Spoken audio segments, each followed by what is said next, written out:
नमस्कार प्यारे साथियों, युगेन हिंदी अकादमी के इस मंच पर आप सभी का स्वागत है। मेरा नाम है राहुल गजानन दांडगे और आज के इस वीडियो में हम चर्चा करने वाले हैं अज्ञेय के जीवन और साहित्यिक परिचय पर।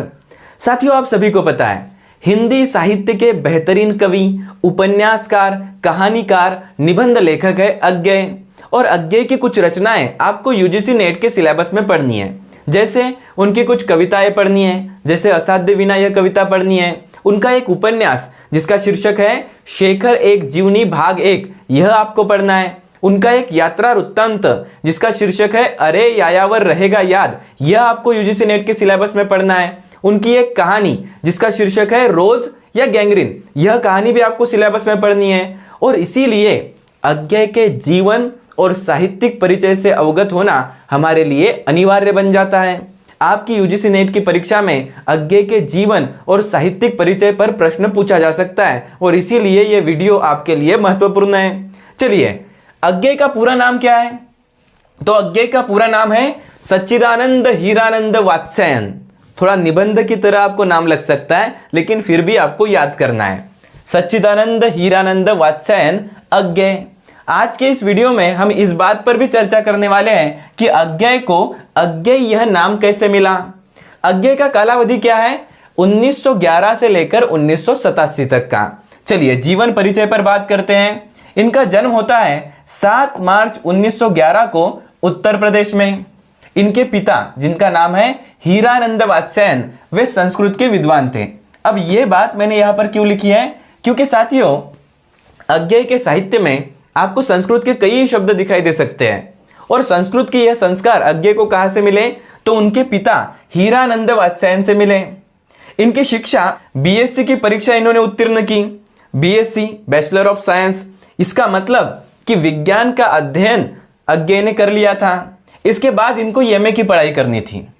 एमए की पढ़ाई के लिए उन्होंने दिल्ली विश्वविद्यालय में प्रवेश लिया, लेकिन स्वतंत्रता आंदोलन में भाग लेने के कारण उनकी एमए की पढ़ाई अधूरी रह गई। 1920 के बाद का कालावधि है और आप सभी को पता है कि उस दौरान भारत में क्या चल रहा था? महात्मा गांधी के नेतृत्व में स्वाधीनता संग्राम चल रहा था, स्वतंत्रता संग्राम चल रहा था और उस स्वाधीनता संग्राम में अज्ञेय ने भाग लिया था और इसीलिए उनकी एमए की पढ़ाई अधूरी रह गई थी। आगे बढ़ते हैं। अज्ञेय प्रोफेसर हेंडरसन की प्रेरणा से साहित्य के अध्ययन की ओर आकर्षित हुए। आपसे सवाल पूछा जा सकता है कि अज्ञेय किसकी प्रेरणा से साहित्य की ओर आकर्षित हुए थे? तो प्रोफेसर हेंडरसन की प्रेरणा से साहित्य की ओर आकर्षित हुए थे। 1943 में वे सेना में दाखिल हुए थे। वे कैप्टन के रूप में आसाम बर्मा फ्रंट पर नियुक्त हुए थे और सन 1946 में उन्हें सेना से सेवा मुक्ति मिली थी। यानी कि 1943 से लेकर 1946 तक उन्होंने सेना में भी काम किया है। अज्ञेय ने 1961 में अमेरिका के कैलिफोर्निया में भारतीय संस्कृति और साहित्य के अध्यापक की नौकरी की। अब ये फैक्ट आपको याद करना है कि अज्ञेय ने 1961 में अमेरिका के कैलिफोर्निया में, कहां पर? अमेरिका के कैलिफोर्निया में भारतीय संस्कृति और साहित्य के अध्यापक की भी नौकरी की है। अमेरिका के कैलिफोर्निया में अध्यापक की नौकरी, और किस विषय? भारतीय संस्कृति और साहित्य, इस विषय में। इनकी मृत्यु कब हुई? तो 4 अप्रैल 1987 को इनकी मृत्यु हुई।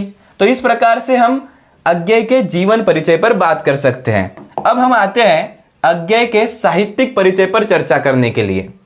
सबसे पहले हम उनके काव्य संग्रहों पर बात करते हैं। लगभग 15 काव्य संग्रह उन्होंने लिखे और इन 15 के 15 काव्य संग्रहों को आपको क्रम से याद करना है उनके प्रकाशन वर्ष के अनुसार। सबसे पहला काव्य संग्रह उन्होंने कौन सा लिखा? तो भग्नदूत 1933 में, चिंता 1941 में, इत्यलम 1946 में, हरी घास पर क्षणभर 1949 में, बावरा अहेरी 1954 में, इंद्रधनुष रोंदे हुए 1957 में, अरि ओ करुणा प्रभामय 1959 में, आंगन के पार द्वार 1961 में। ये तो सबसे महत्वपूर्ण है, 8वां आंगन के पार द्वार। और इसी आंगन के पार द्वार काव्य संग्रह के लिए उन्हें साहित्य अकादमी पुरस्कार मिला है। अब देखिए, ये जो 8 काव्य संग्रह मैंने आपको बताए, इनको याद कैसे करेंगे? तो एक ट्रिक आपको बताता हूं, कुछ इस तरह से कि भग्नदूत चिंता इत्यादि में हरी घास पर क्षण भर बैठा हुआ था। भग्नदूत चिंता इत्यादि में हरी घास पर क्षण भर बैठा था और बावरे की तरह घास को रौंदे जा रहा था। बावरा होकर घास को रौंदे जा रहा था।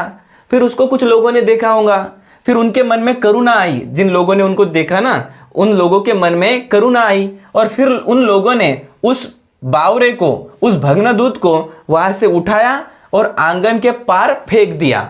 इस प्रकार से भग्नदूत चिंता इत्यादि में हरी घास पर क्षण भर बैठा था, बावरे की तरह घास को रौंद रहा था और फिर वहां कुछ लोगों ने उसे देखा जिनके मन में करुणा आई और उन्होंने आंगन के पार जाकर उसे फेंक दिया।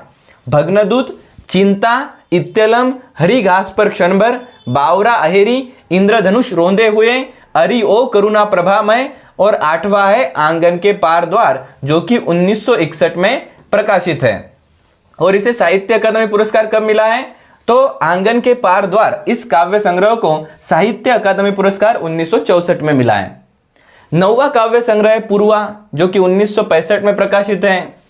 आगे है सुनहले शेवाल, जो कि 1966 में प्रकाशित है। कितनी नावों में कितनी बार, यह 1967 में प्रकाशित है। अब यह जो काव्य संग्रह है कितनी नावों में कितनी बार, यह महत्वपूर्ण है, जो कि 1967 में प्रकाशित है, क्योंकि इस काव्य संग्रह को, कितनी नावों में कितनी बार, इस काव्य संग्रह को 1978 में किस पुरस्कार से सम्मानित किया गया था? बताइए मुझे। तो ज्ञानपीठ पुरस्कार से सम्मानित किया गया था, कितनी नावों में कितनी बार के लिए। 12वां काव्य संग्रह है क्योंकि मैं उसे जानता हूं, क्योंकि मैं उसे जानता हूं। 13वां काव्य संग्रह है सागर मुद्रा, जो कि 1970 में प्रकाशित है। 14वां काव्य संग्रह है पहले मैं सन्नाटा बुनता हूं, जो कि 1974 में प्रकाशित है। अब इस पर आपको सवाल पूछा जा सकता है कि पहले मैं सन्नाटा बुनता हूं, यह काव्य संग्रह किस लेखक का है? तो पहले मैं सन्नाटा बुनता हूं, यह काव्य संग्रह अज्ञेय का है।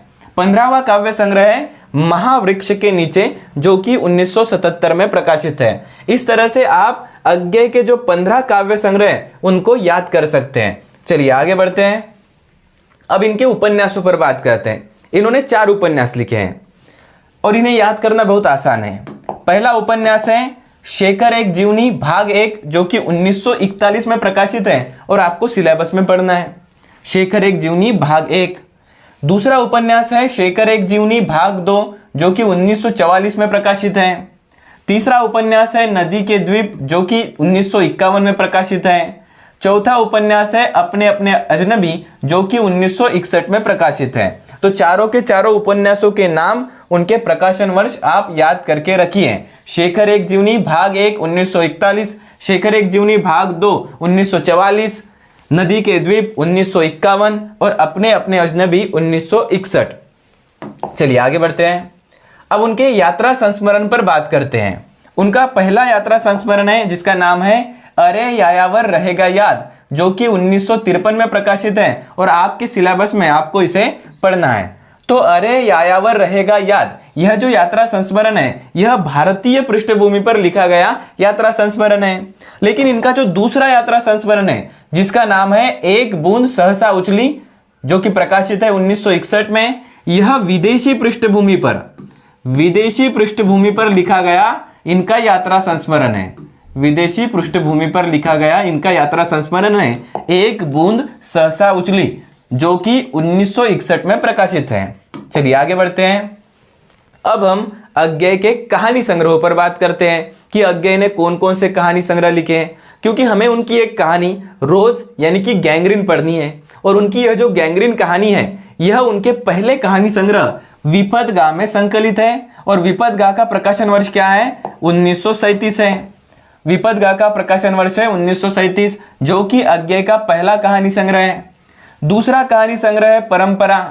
तीसरा कहानी संग्रह है कोठरी की बात, जो कि 1945 में प्रकाशित है। चौथा कहानी संग्रह है शरणार्थी, जो कि 1947 में प्रकाशित है। पांचवा कहानी संग्रह है जयदौल, जो कि 1951 में प्रकाशित है। अब इनको याद करो, ये जो पहले 5 कहानी संग्रह है इनको क्रम से आप याद कीजिए कुछ इस प्रकार से कि विपदगा की परंपरा है कि कोठरी की बात शरणार्थी को नहीं बताओ, विपदगा की परंपरा है कि कोठरी की बात को शरणार्थी को नहीं बताओ। विपदगा की परंपरा है कि कोठरी की बात को शरणार्थी को मत बताओ। यानी कि विपदगा पहला, परंपरा दूसरा कहानी संग्रह, तीसरा कोठरी की बात, चौथा कहानी संग्रह शरणार्थी, पांचवा कहानी संग्रह जयदोल जो कि 1951 में प्रकाशित है। इनका छठा कहानी संग्रह है अमर वल्लरी और अन्य कहानियां जो कि 1954 में प्रकाशित है। सातवां कहानी संग्रह है कड़ियां और अन्य कहानियां जो कि 1957 में प्रकाशित है। आठवां कहानी संग्रह है यह तेरे प्रतिरूप या ये तेरे प्रतिरूप जो कि 1961 में प्रकाशित है। ये तेरे प्रतिरूप। नौवां कहानी संग्रह है लौटती पगडंडियां जो कि 1975 में प्रकाशित है। छोड़ा हुआ रास्ता जो कि 1975 में प्रकाशित है। इस प्रकार से आप इनके जो 10 कहानी संग्रह है इन्हें याद कर सकते हैं। पहला विपदगा, दूसरा परंपरा, तीसरा कोठरी की बात, चौथा शरणार्थी, पांचवा जयदोल और फिर आगे ये तेरे प्रतिरूप, लौटती पगडंडियां, छोड़ा हुआ रास्ता। चलिए आगे बढ़ते हैं। अब अज्ञेय को कौन कौन से पुरस्कार मिले हैं उनकी किन रचनाओं के लिए। कुछ महत्वपूर्ण पुरस्कार आपको याद करने हैं और इन पर परीक्षा में सवाल पूछा जा सकता है। साहित्य अकादमी पुरस्कार इन्हें मिला है 1964 में आंगन के पार द्वार इस काव्य संग्रह के लिए।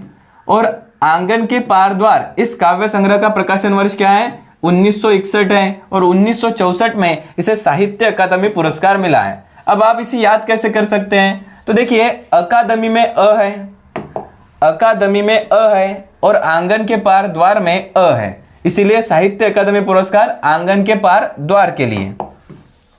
फिर दूसरा पुरस्कार है ज्ञानपीठ पुरस्कार। ज्ञानपीठ पुरस्कार कब मिला है उन्हें? तो 1978 में मिला है। और किस काव्य संग्रह पर मिला है? कितनी नावों में कितनी बार इस काव्य संग्रह के लिए उन्हें ज्ञानपीठ पुरस्कार से सम्मानित किया गया है। चलिए आगे बढ़ते हैं। अब साथियों हम कुछ महत्वपूर्ण तथ्यों पर बात करते हैं। अज्ञेय के संबंध में कुछ महत्वपूर्ण तथ्यों पर बात करते हैं। जनपद, राजपथ, केले का पेड़ और आजादी के 20 बरस अज्ञेय की चर्चित कविताएं हैं। आपसे पूछा जा सकता है कि राजपथ, जनपद, केले का पेड़, आजादी के 20 बरस यह कविताएं किसकी हैं? तो यह अज्ञेय की कविताएं। असाध्य वीणा इनकी लंबी कविता है जो कि हम सिलेबस में पढ़ने ही वाले हैं। असाध्य वीणा इनकी लंबी कविता है। इसका मूल भाव अहम का विसर्जन है। असाध्य वीणा का मूल भाव क्या है? अहम का विसर्जन। असाध्य वीणा चीनी लोक कथा टेमिंग ऑफ द हार्प के आधार पर लिखी गई कविता है। असाध्य वीणा किस आधार पर लिखी गई है? चीनी लोक कथा टेमिंग ऑफ द हार्प, इस आधार पर लिखी गई कविता है। अज्ञेय की साप कविता नगरीय सभ्यता के तथाकथित सभ्य लोगों पर व्यंग करती है। तो साप कविता हम इस वीडियो के अंत में पढ़ लेते हैं, ठीक है। बेहतरीन कविता है, मस्त कविता है एकदम, साप आपको पसंद आएंगी। साप कविता नगरीय सभ्यता एवं तथाकथित सभ्य लोगों पर व्यंग करने वाली कविता है। अज्ञेय जब दिल्ली जेल में थे तब उनकी 2 कहानियों को जैनेन्द्र कुमार जी के हाथों प्रेमचंद जी के जागरण मासिक के लिए भेजा गया। प्रेमचंद ने लेखक का नाम पूछा, तब जैनेन्द्र ने अज्ञेय बताया। तब से यही नाम उन्हें प्राप्त हुआ है। यानी कि अज्ञेय को अज्ञेय नाम किस तरह से पड़ा?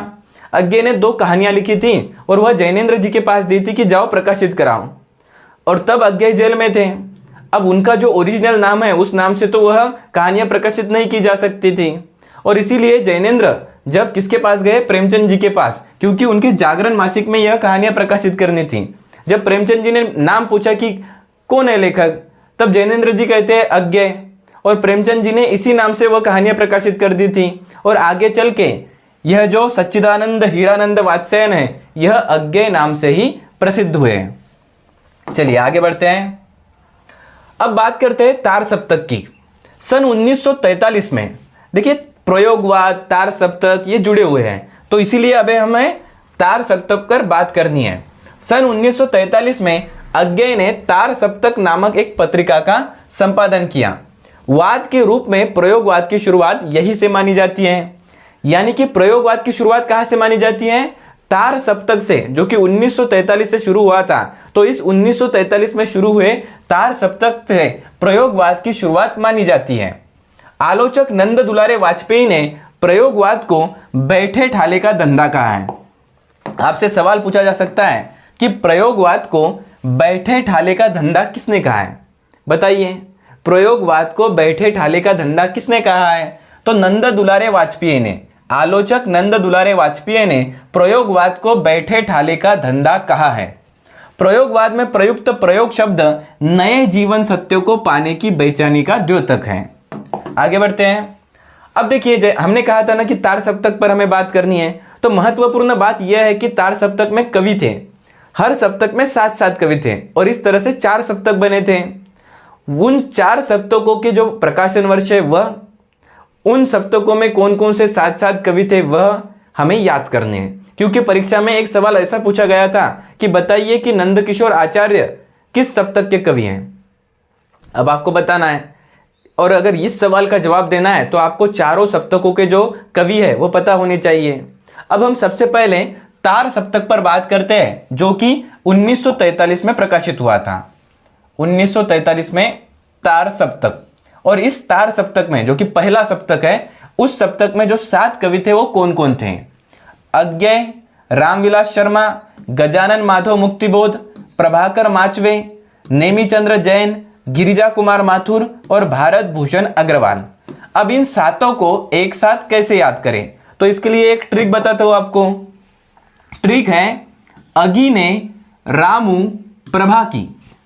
अगिने, अगिने रामू एक मिनट, अगिने रामू प्रभा, अगिने रामू प्रभा की।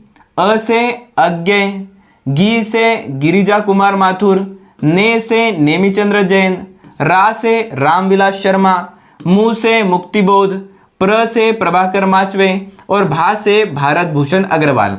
1 2 3 4 5 6 7, इस प्रकार से आप इन 7 कवियों को एक साथ याद कर सकते हैं। अगिने रामू प्रभा की, अगिने रामू प्रभा की। अ से अज्ञेय, गी से गिरिजा कुमार माथुर, ने से नेमीचंद्र जैन, रा से रामविलास शर्मा, मु से मुक्तिबोध, प्र से प्रभाकर माचवे और भा से भारत भूषण अग्रवाल। इस प्रकार से आप इन 7 कवियों को एक साथ याद कर सकते हैं।